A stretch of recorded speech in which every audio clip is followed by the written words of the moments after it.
Ngayong araw, kumuha kami ng fresh na gatas. Medyo malayo siya kasi bawal yung baka, kalabaw, kung saan nakatira si Baljit. Minsan, dinedeliver siya. Pero mas maganda pag i-pick up mo siya mismo kasi kitang-kita mo yung pag-extract nila ng gatas. Kung malinis ba, ganyan. Go, Sabi!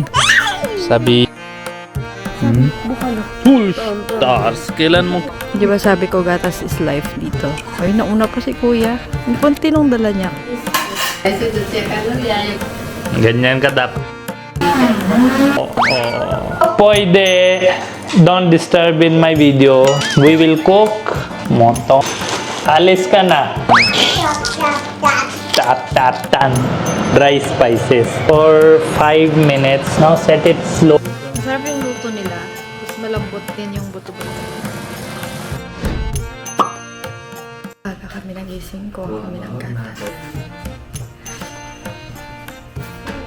At yan na nga, ang lakas ng radar ni Sabi. Hindi na talaga siya nagpapaiwan pag umalis kami. Start ko yung sakyan na. Up, up, up, up. Running, running, running, running, running, running. Napanood nyo ba dati yung anak kumukuha kami ng gatas ni Baljit? Pero wala pa kaming anak nun. Tapos guys, tingnan nyo, meron na kaming makulit. Nakasakasama ngayon. Dalawa na yung pinagkukuhaanan nila ng gatas. Kaya kung mapapansin nyo, iba yung daan. Yan.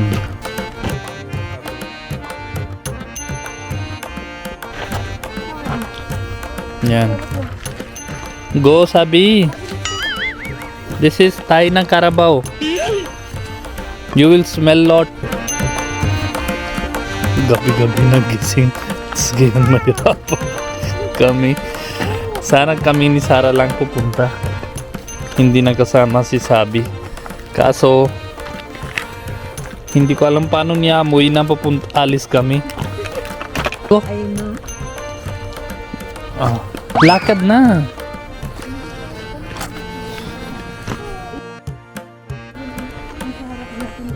Yan. Wow. Kita mo? In province, this is province. Na. Hindi.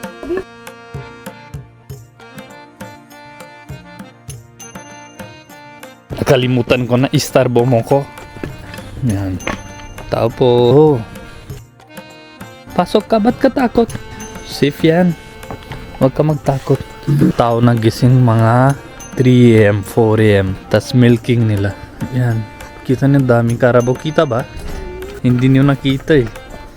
Hindi nakita eh. Dami. Tingin sila lahat. Lahat tingin sila. Saan galing na Pilipina na ito? Tingin mo animals. Wala sila malamigin, no? Look, buffalo. Mama. Yes, mama. Medyo mama, no? No, it's not mama.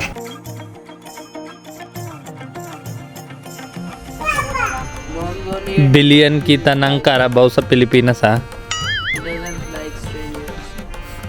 Billion kita Carabao sa Pilipinas, ha? Yun na din transport mo pag hatid mo si Sabi sa school. Tapos mamaya magatas. In old time, in provincial areas, they use buffalo for transport. Since they use buffalo. Carabao tawag yun. It was summer, you might have seen. No, in winters you see stars actually. Full stars. Kailan mo kita full stars? Tonton. This is their food. Toyo mansi. Isn't their food? It's a ganna. गन्ने थोड़ो है ये. अच्छा. Sugar cane. It's not their food. Where is sugar cane? Their food is... Hindi, ganyan din yung food. Hindi ko nakita sugar cane eh. Saan ba? Baka pwede hingin ng sugar cane. Sabi?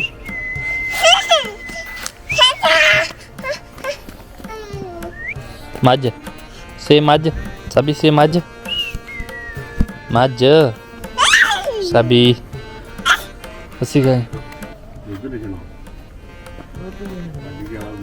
Loko-loko niyan tayo eh. 6 AM yun eh.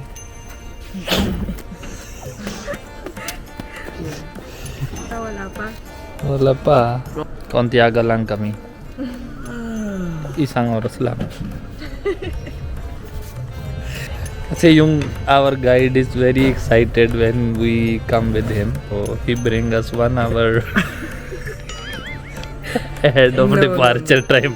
ਨਹੀਂ 5:30 ਵਜੇ ਤੱਕ Now- ਚੋ ਲੈਂਦੇ ਤੇ When you reach 1 hour before on airport and you have to do nothing, you just look at others. Now we look at buffalo.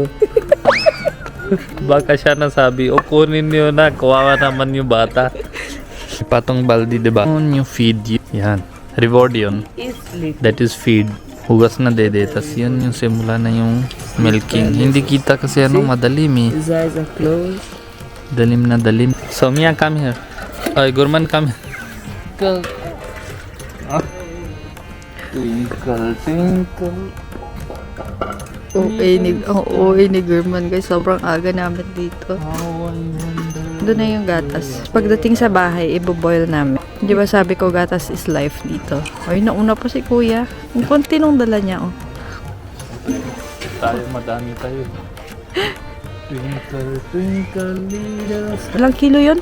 Ah, kasi ano, may nagtrabador sa bahay. Kaya sila ng chai. Hindi, bakit ganyan kadami? Kasi inom tayo. Tapos hindi siya nasasayang kasi pwede siyang gawing paneer. Nag-ano kami guys? Good morning. Sasakyan ka. Sasagiting tong bata dapat hindi siya kasama. Information din po dyan.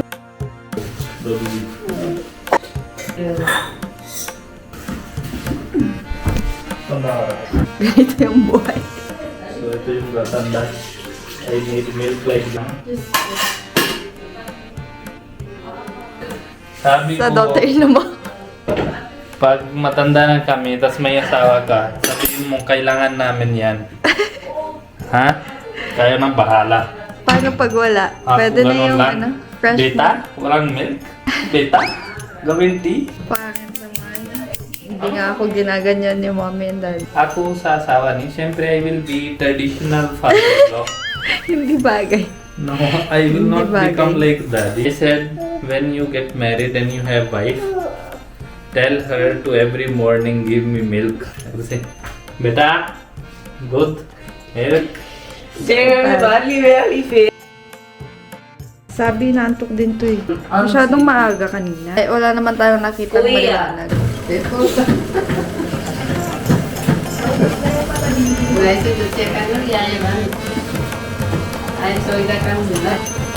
Ganyan ka dapat. Hindi ka pwede loose damit. Ganyan yung mother-in-law sa India. Jyotia, 2 minute रुक जाओ रे गिंग.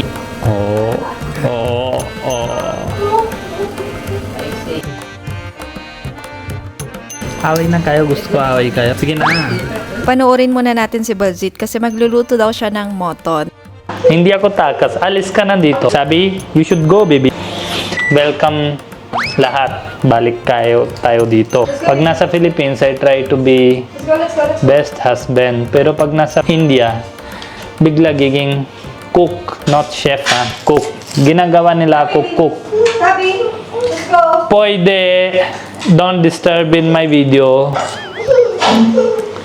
So, isturbo naman dito. May katulang naman pang luto. Pero gusto nila ako ba'y luto. When it comes to meat, masarap daw luto. Hindi ko alam masarap pero magaling sila magbola. Today, we will cook moton.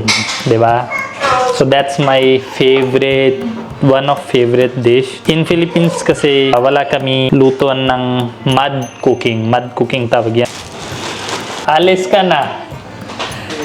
Starbo, alam niya na hindi na ako vlog pag dito na siya. Oh, lahat gayon na pasok sa kitchen pag ako na ginagawa dito. So, mud cooking. Mud cooking why? Because the pot we will use made of clay. Meron sa Philippines, babanda pupunta kila Sara. Kaso, the last time we visited, uubusin na sila daw.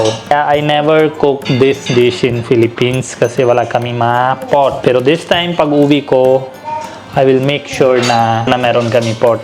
Wag kayo ingit, nakita niyo madami subuyas. Mayaman kami sa subuyas ha. It's mura lang sa India. Kaya ingit-ingit lang na dyan. Makano ba yan? 140? 150? Ang mahal naman pare. Balik na dito presyo, 20 pesos kilo. Sa city ha. Sa province mas mura na yan. So yan. For this recipe, we need lots of sibuyas kasi the flavor mainly come Ang ingay naman. I do not put any kamatis. Very easy recipe, guys. Yung ito recipe na bibigay ko sa kayo. Very easy recipe. Pwede ka na nagkaroon ng Indian restaurant. And zero cooking efforts. Yes, marinig mo maayos. Zero cooking effort. Syempre, sabuyas kailangan mo tad-tad. Kita niyo si Jyoti, hindi na help siya sa akin. Jyoti हमको help नहीं करे है तुम. Yun joke lang si Jyoti para hindi siya maggalit sa akin. Tingnan niyo, malapit na yak-yak ako. Kakapil ko lang lahat. Ganito lang Tingnan niyo yung mata. Masarap buhay sa Pilipinas. Ready na ready yung ingredients. Ginagawa lang. Tap, tap, tap, tap, tap. Masaya buhay yan. Pag malaki ka, tingin mo. Sobrang happy mo kasi hindi ka nag-alaga. Saya-saya mo na. There are such recipes, Indian recipes, which are just masarap with mustard oil. Hindi yan dugyot Mamaya sabihin yung dugyot na yung lutuan. No. Pure bakar. Di ba yung luto nila Chinese na wok? Yes! Ang galing naman kuha nyo agad. This is important whenever I smoke the mustard oil. Kasi very nice tempering. Makapal siya. And it temper very well. So, ito na yung mustard oil. Hindi pwede diretso gamit yan You need to smoke it. Ito, kailangan labas mo yung smoke. Otherwise, your dish will be little bitter. Yan, kailangan labas yung usok. Now, see. Kita usok? Kita ba? Hindi. Yan, usok kailangan labas. Pinakaunang step yan gagawin kasi kulong mo yung oil, labas mo yung ito. Pero bago mag-mix mo sa moton, dapat malamig siya. Yan yung smoke flavor. At this point, yan. Meron ng smokiness. Hanggang dito yung hintay mo patay mo na. Same chop-chop of sabuyas. Ganyan.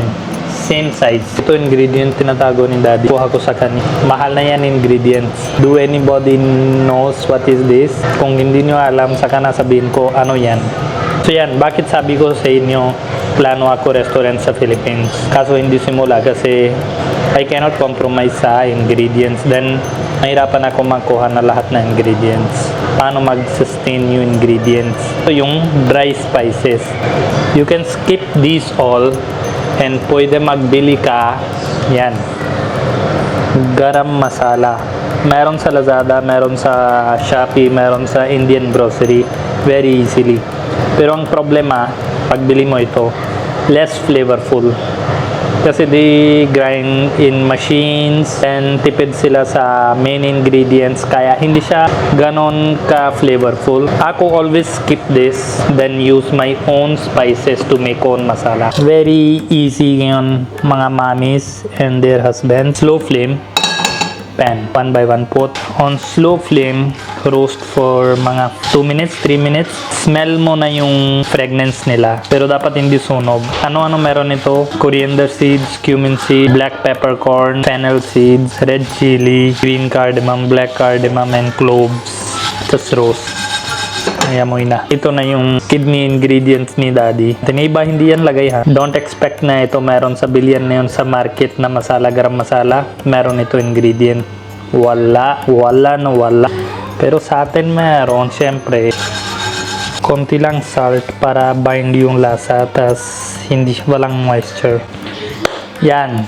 Tapos na lahat ng sabuyas, I get help from Jyoti. Hindi ko pala kaya. Cooking today, authentic matok. Yung dati luto, wala sila grinder, wala sila mixer, wala sila anything, wala sila gas. So, province type cooking. Province type cooking ito. Ginger, dikin. Gawin tayo paste, pero hindi paste. Yan, ito na yung moton natin. Marinate ko with salt and red chili, ginger garlic paste. Konti yun lang, wala na anything else. Konti-konti lang. So ngayon, lagay ko dito diretso yung garlic ginger. Alam niyo yung kambing, konti lang yung dishes na favorite ko. One is this. In Filipino, if you ask, the caldereta kambing. Dati may restaurant na isa sa Fairview. Doon ako kinain ng caldereta kambing. That was the richness of caldereta talaga. That is dito. So yan, ginger and garlic, hindi paste Kasi old times, wala sila mixer grinder. Pero ikaw kung tamad ka, pwede mag-paste. Halo this sabuyas. Ano, gusto niyo ba lagay tayo kamatis or hindi? Ako personally don't prefer kamatis in this. Pero yung Sarah, she love konti sour. Dahil kay Sarah, sirain natin yung recipe. Pero kayo pwede magsusundan na as it is. Ito yung kanina spices natin, yung roast tayo. Now I will grind. Diba? Hihintay ko pa until fully malamig na ito. Hindi pwede mainit. Yun yung nangyari sa factory. When they grind it, super high heat, their flavors, wala na. Hindi na kailangan super fine na fine ha. Yan. Hindi ko lagay lahat ha. Konti lang. Keep ko lang konti. After tapos na, doon din gamit tayo. Salt. Yung mantika na kanina, sunog tayo. Red chili. Coriander powder, turmeric powder, hindi madami ha. Flavor, bay leaf, cumin powder, cinnamon stick, konti peppercorn. Sabi niya, ulit-ulit naman ni Bani, ulit-ulit na naman ni Bani. Iba flavor doon, ibang flavor dito ha. Black cardamom, green cardamom, tatlo. Ay, dami ingredient naman, Bani. Lugi ako sa'yo. If you are that person, hindi ka kain na masyado spicy, add kamatis. Pero if you want an authentic flavor, konti spicy. Green chili test first ha. Hindi na spicy. Coriander. My favorite. This is very important. Meron yan sa SNR ha. Sobrang mahal. Importante halo kamay ha. Ganyan lang. Ito na yung pressure cooker. Huwag kayo pupunta sa design niya ha. Ganyan talaga. This is mud pot. Dagdag ko yung mustard oil. Wash maigi. Hindi gamit surf dapat ha. Don't use surf. Iba yung gamit dito pang wash. Hindi ko alam anong pangalan. Tingnan niyo yung sok labas sa tatlo. Mantika. Ngayon, off ko saglit. Both pots are ready. Hindi super fast. Medium gas ha.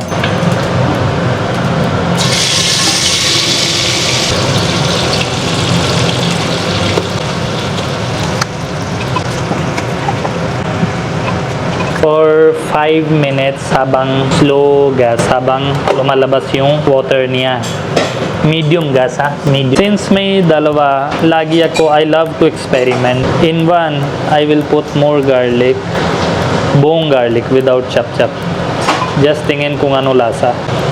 Oh, sagot natin paano giging pressure cooker siya. Si Juty naman giging cameraman eh. Yan. Now set it slow.